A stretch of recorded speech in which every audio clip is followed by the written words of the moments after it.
my name's An Nguyen. I am the COO of Koru Kids. We are a childcare tech startup here in London, UK, on a mission really to fix the crappy childcare situation here in the UK and eventually internationally. Really, we want to create a world where every single person can access the perfect childcare for their whole family to flourish. That's me.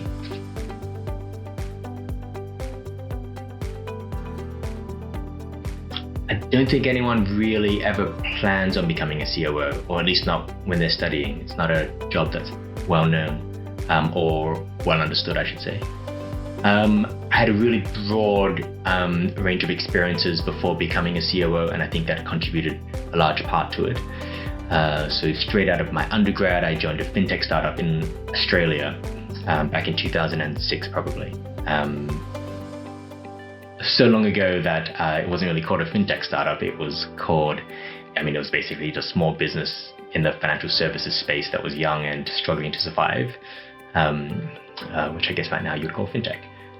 So did that, and then I learned a lot along the way. Then I joined the Boston Consulting Group and did strategy consulting for a while. Learned a lot there as well, for sure. And then I joined a microinsurance company, a global one, and worked in operations there, and also was the interim CTO, and learned a lot there as well. So very broad range of experiences, and I think that led to me becoming a COO.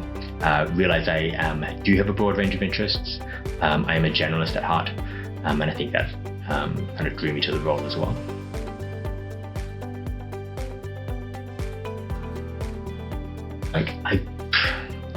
Surely everyone says there is no typical day. If someone does have a typical day, then I would love to talk to them and learn something. I would say, there was no typical day. There are probably 4 activities that I do the most during a day. So I will spend time coaching my direct reports and different people in the company. Invest quite a bit of time in that, helping people think through problems and unblocking people along the way.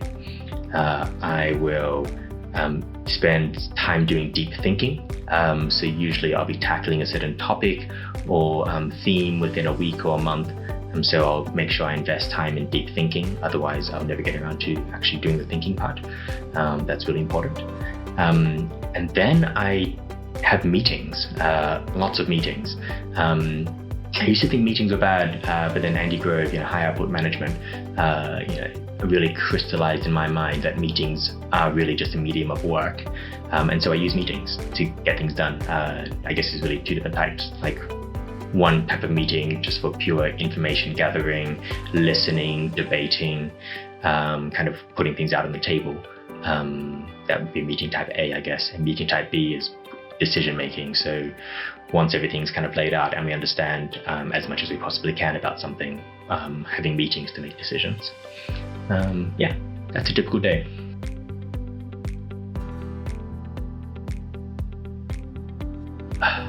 Probably 2 things come to mind. So definitely need to have a huge ability and appetite for learning. Or at least I've found this to be the case. There just isn't enough time to make your own mistakes and continually do them. So a lot of reading, a lot of upskilling along the way is really important. So having that huge appetite for learning is key, because you'll be tackling so many different topics and you don't have time to become an expert in all of them. That's number 1. Number 2 is I think you need a lot of self-discipline, and you really need to, I've made this mistake before, so it's kind of top of mind for me right now, really need to be self-disciplined in investing in yourself, if that makes any sense. So really investing in your own sleep, your own physical health, your own stress levels, managing your own cortisol levels, making sure you're eating healthy, so that when you are at work and interacting with other people in the company and kind of giving leadership and all of that good stuff that you do in your role, you're kind of bringing your best person into that role. Huge appetite for learning and like really solid self-discipline in looking after yourself.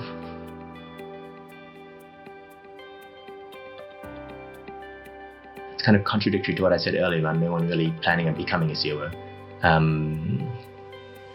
I think the most important thing for aspiring COOs to realize is that it really is a partnership with the CEO. And so you need to make sure that you're entering or creating a partnership that's really healthy and highly functioning, with really solid, healthy levels of conflict and also kind of agreement as well. And that partnership's key. And so I've been very fortunate working with Rachel, who's the CEO of Koru Kids, and we have a great relationship, and I respect her a lot. She respects me, I assume, and so that's what keeps it going. So recognize that it's a partnership, and the CEO is you and the CEO, I guess, are going to make or break it. And so if you are entering into a COO role, I would say double down on due diligence on the CEO, because that's going to be key.